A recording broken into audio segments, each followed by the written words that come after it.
भजन नहीं कर सकते। ये जो कहते हैं ना भजन में मन नहीं लगता, पवित्रता चाहिए। अब ऐसे पशु की तरह शौच हो लिए उठे चल दिए ऐसे नहीं।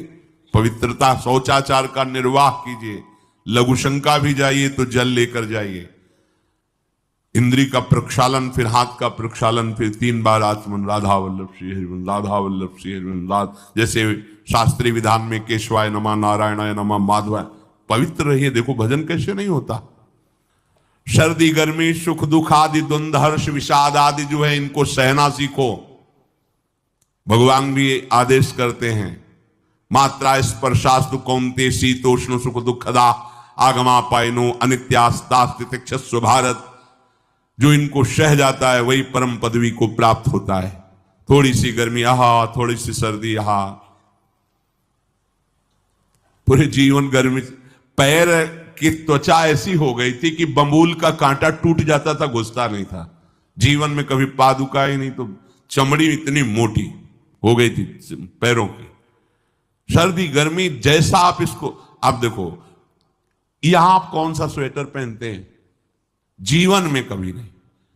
सर्दी में क्या होता है, यहां ये त्वचा नहीं क्या, हमें तो लगता है काफी सुकोमल अन्य अंगों से यहां की त्वचा है, कपोल, नासिका, नेत्र आदि। यहां क्या पहनते हो सर्दी में, क्या बिगड़ जाता है? क्योंकि अभ्यास है, गर्भ के बाद निकलने के बाद यहां कुछ ढका ही नहीं, यहां कुछ नहीं ढका, तो पूरे जीवन ढकने की जरूरत नहीं।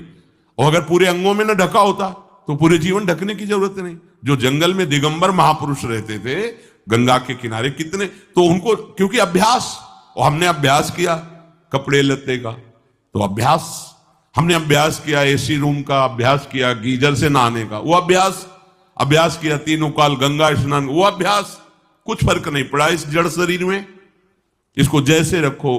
तो सहने का अभ्यास, यदि माया से मुक्त होना है तो सहने का अभ्यास रखो। ये जरा में ओह बहुत गर्मी, ये नहीं उपासक। गर्मी ठीक है, शरीर का धर्म है, तो इंद्री में ताप लग रहा है, ठीक है, राधा राधा राधा।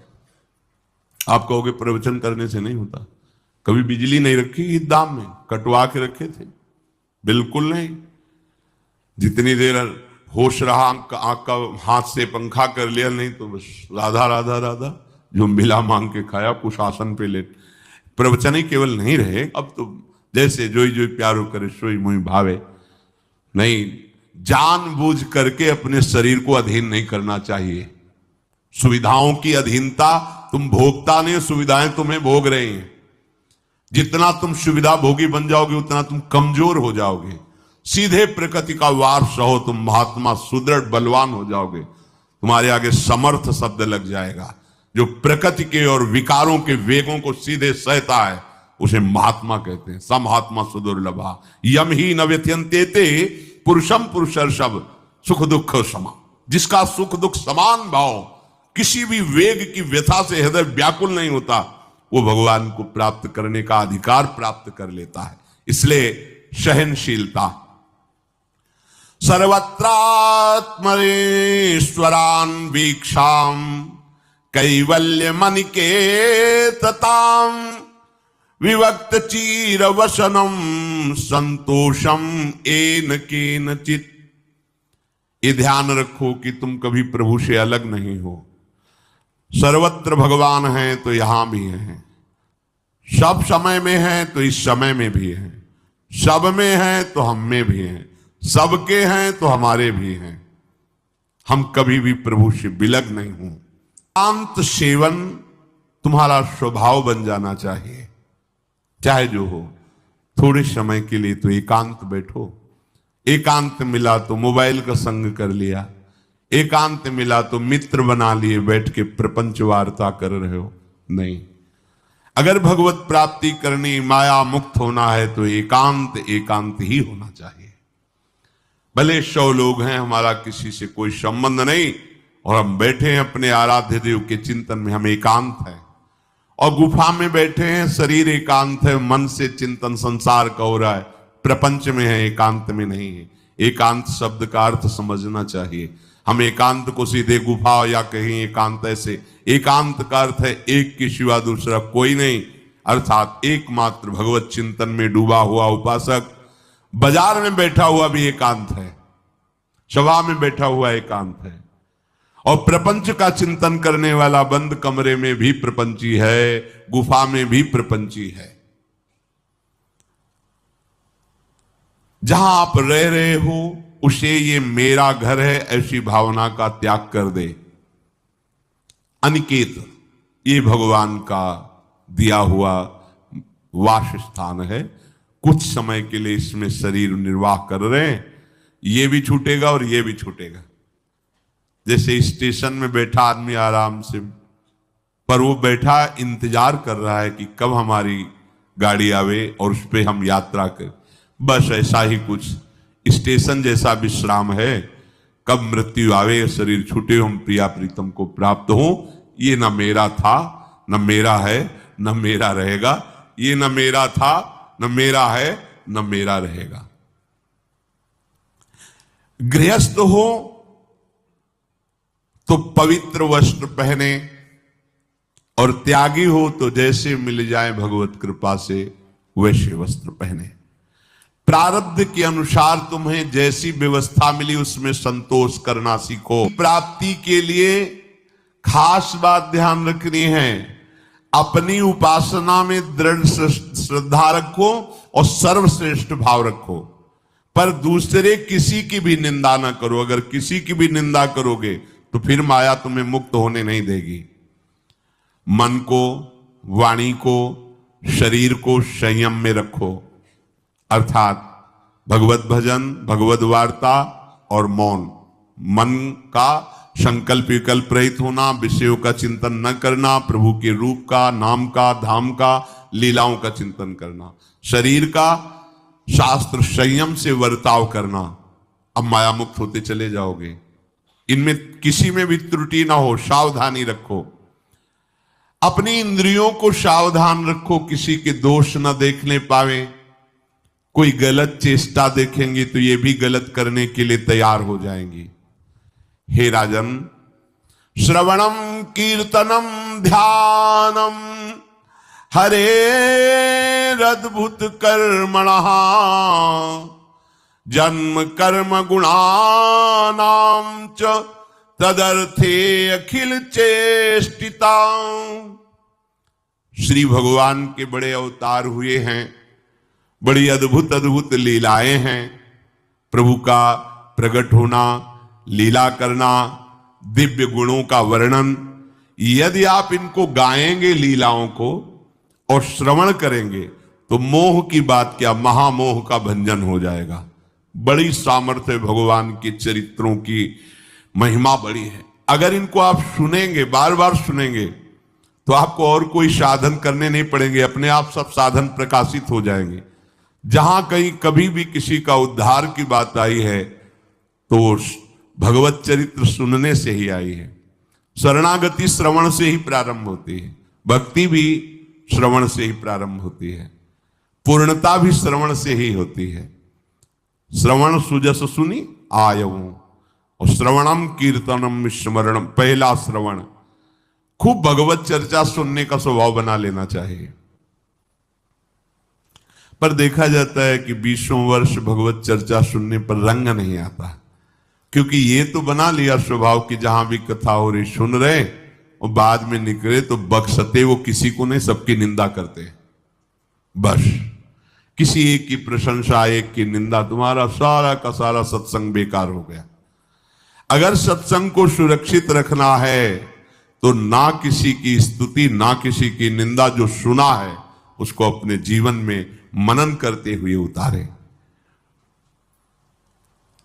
प्रभु की लीलाओं का श्रवण और प्रभु के नाम का कीर्तन और प्रभु के रूप का ध्यान, ये तीन बातें बहुत जल्दी भगवत प्रेम प्रकट कर देती हैं। ये तीन बातें बहुत जल्दी भगवत प्रेम प्रकट कर देती हैं। प्रभु के अवतार लीला चरित्रों का खूब गायन करे, खूब श्रवण करे। भगवान की अवतार लीलाएं भी हैं और प्रभु की प्रेममय निकुंज लीलाएं भी हैं। तो अगर आपका निकुंज लीला में प्रवेश नहीं है तो प्रथम सुने भागवत, भक्त मुख भगवत वाणी। भगवान के अवतारों का, भगवान की अवतार लीलाओं का श्रीमद् भागवत में खूब बढ़िया वर्णन है। पढ़ो, सुनो, क्या होगा इससे? मोह का नाश हो जाएगा। दूसरी बात, नाम कीर्तन, ये तो महान अमृत है। बिल्कुल विश्वास कर लो, नाम कीर्तन अमृत है। ताली बजा के, मंजीरा बजा के, ढोल बजा करके, नाच करके, जैसे बने, अकेले, चार लोग, जैसे बने, नाम संकीर्तनम यस्य सर्व पाप प्रणाशनम। देखो, भगवत चर्चा ने महामोह का नाश कर दिया और भगवान नाम कीर्तन ने सब पापों का नाश कर दिया। नाम संकीर्तनम यस्य सर्व पाप, सर्व, पीछे बीच में जो भी जमा संचित कृप, सबको भस्म करने की सामर्थ्य नाम कीर्तन। ये जो राधा राधा आप बोलते, बहुत अमृत है, बहुत अमृत। और प्रभु के रूप का ध्यान, ये तीन बातें बहुत जल्दी माया मुक्त कर देंगी, आपको भगवत प्राप्ति करा देंगी। प्रभु के रूप के ध्यान के लिए ही दिव्य श्यामा श्याम ने बिहारी जी का रूप धारण किया। ये किसी मूर्तिकार की रचना नहीं है। श्री राधा रमण जी सरकार, राधा वल्लभ लाल जी महाराज, श्री बाके बिहारी लाल जी महाराज, ये साक्षात प्रगट ठाकुर है। प्रिया प्रीतम हमारी दृष्टि में सामर्थ्य नहीं कि देख सके, वो तो हरिवंश नेत्रों से देखे जाते हैं। निकष कुंज ठाड़े भये भुजा परस्पर अंश, श्री राधा वल्लभ मुख कमल निरख नयन हरिवंश। हरिवंश नेत्र प्रकट हो जाएंगे, आश्रित जन हो, चिंता की बात नहीं। पर ये जो रूप प्रकट है, इसके ध्यान में तो तुम्हें कोई श्रम नहीं करना। बिहारी जी महाराज, राधा वल्लभ जी महाराज, राधा रमण जी महाराज, भर नेत्र देखो और अपने नेत्र के कैमरा से खींच लो फोटो। अब आप फिर इधर देखो, उधर वैसे ही खड़े नजर आ रहे, वैसे मुस्कुराते हुए दिखाई दे हर समय। और ये आदेश कर रहे हैं हरिवंश महाप्रभु, सब सोहित निष्काम मति, श्री वृंदावन विश्राम, श्री राधा वल्लभ लाल को हृदय ध्यान, मुख नाम। राधा वल्लभ लाल का ध्यान करो और राधा वल्लभ श्री हरिवंश बोलो, तो तुम्हारी मति निष्काम हो जाएगी, तुम्हें अखंड वृंदावन वास मिल जाएगा। प्यारे जो तुम्हें प्यारे लगने लगेंगे। ये तीन बातें आपको निश्चित भगवत प्राप्ति करा देंगे। इष्टम दत्तम तपोजप्तम वृत्तम यच्चात्मनः प्रियम, दारान श्रुतान गृहान प्राणान यत् परस्मै निवेदनम। जो भी तुम्हारे द्वारा यज्ञ दान तप अथवा जप सदाचार, ये सब प्रभु को अर्पित कर दो, अविनाशी हो जाएगा। प्रभु को अर्पित कर दो जो भी तुम्हारे द्वारा होता है। हे प्रियालाल, आपकी प्रसन्नता के लिए। फिर दोबारा कह रहे हैं, स्त्री पुत्र घर जीवन और अपने प्राणों का मोह त्याग करके, प्राणों का मोह त्याग कर। यहां पूरा समाज वैसे ही सब बैठा है हृदय में। देखो, जिस मार्ग में चलना उसे समझो। अंदर से केवल प्रिया प्रीतम में ही हमारी अहमता ममता होनी चाहिए। प्रभु सच्चिदानंद श्री कृष्ण चंद्र जी को अपना प्राण प्रीतम मानने के लिए ये जितनी जगह आप अपनापन किए समेटना पड़ेगा। सबकी ममता ताग बटोरी, मम पद मन ही बांध बर डोरी। लाडली लाल के लाडले तो कोई बिरले दिखाई देते हैं, प्रिया प्रीतम के जन तो कोई बिरले दिखाई देते हैं। नहीं, धन बल, परिवार बल, बुद्धि बल, वही घसर करके चले जाते हैं। अरे यहां तप बल भी काम नहीं करता, और बल तो जाने दो। यहां हारे को हरे नाम, हार गए, गले पड़ गए। गले पड़ जाओ, बढ़िया, इसी जन्म में कल्याण हो जाएगा। गले पड़ जाने का मतलब, जैसे कोई गले पड़ रहा हो तो उसका मतलब समझते हो? मारो, पीटो, गाली दो, भगाओ। नहीं भागे, वो गले पड़ गए। बोले अब क्या करें, गले ही पड़ गए, आप क्या करें। ऐसे ही पूज्य श्री स्वामी राम सुखदास जी महाराज कहते, श्री कृष्ण के गले पड़ जाओ भैया, इसी जन्म में तुम्हारा कल्याण हो। भगवान के गले पड़ जाओ। गले आप तो जैसे भी अब आपके हैं, अब तो हम खूब हल्ला मचा कहेंगे कि राधा वल्लभ लाल के हैं, तुम्हें अपनी इज्जत बचा ली तो सुधार लो हमें, समझ गए? ये गले पड़ला। हाउ कहावत, लंबा तिलक लगाएंगे और जय राधा वल्लभ लाल की बोलेंगे, और आपके लायक तो हम हैं नहीं। अब आपको अपने लायक बनाना कि आपका दास कैसा होता है, तो आपको बनाने के लिए कोई मशीन की जरूरत नहीं, आप ऐसे बना दोगे, बना देना। अब आपके गले पड़ गए, आप ही हमारी इज्जत हो, आप ही हमारे जीवन हो, अपनी इज्जत संभालनी हो तो हमें संभाल लेना। वो संभाल लेते हैं, वो मच्छर को ब्रह्मा बना देते हैं, घोर पापी को ब्रह्म ऋषि बना देते हैं, उनके लिए कोई दुर्लभ बात नहीं। पर जब तक अहंकार है तब तक उनकी तरफ से ये प्रोसेस शुरू नहीं होता। जब हार गया और गले पड़ गए, फिर वो बड़े बड़े महात्माओं के द्वारा भी बंदनी हो जाते हैं। यदि इसी जन्म में भगवत प्राप्ति करनी है तो ये काम तो आपको बड़ी जल्दी कर लेना है। जहां जहां हमारी ममता है उसे प्रभु के चरणों में लगानी ही पड़ेगी। चूक करोगे, वही ममता की डोर मन को घसीट लेगी और अब अगले जन्म का विधान बना देगी। यदि आपको इसी जन्म में भगवत प्राप्ति करनी है तो सबकी ममता ताग बटोरी, मम पद मन ही बांध बर डोरी। एवं कृष्णात्मनाथेषु मनुष्येषु च सौहृदम परिचर्यां चोभयत्र महत्सु नृषु साधुषु। और ये सब सहजता पूर्वक तब हो जाएगा जब किसी संत महापुरुष का आश्रय ले लोगे। जिन संत महापुरुषों ने अपने समर्पण के प्रभाव से, भजन के प्रभाव से सच्चिदानंद भगवान श्री कृष्ण को अपनी आत्मा के रूप में साक्षात्कार कर लिया है, यदि उनसे प्रेम हो जाए, संतों से प्रेम होना संतों से बड़ा कठिन है। अभी कोई मुस्कुरा के तुमसे कह दे कि कई दिनों से हम तुम्हें देख रहे थे या देख रही थी, बस तुम्हारे मन को कोई निग्रह विग्रह करने की जरूरत नहीं, घसीट जाएगा। वो बड़े भाग्यशाली हैं जिन्होंने संतों से प्रेम किया। यहां कह रहे हैं ये जितनी बातें बताई गई, दया, तितिक्षा, मौन, मनोनिग्रह, इंद्रिय निग्रह, परिवार की ममता का त्याग, भगवान से अपनापन, भागवत धर्म का प्रादुर्भाव होना, ये एक साथ सब हो जाएंगे केवल तुम्हें गुरु चरणों से प्रेम हो जाए, संत चरणों से प्रेम हो जाए। क्योंकि उन्होंने सच्चिदानंद स्वरूप भगवान कृष्ण को अपने प्रेम बल से अधीन कर लिया है।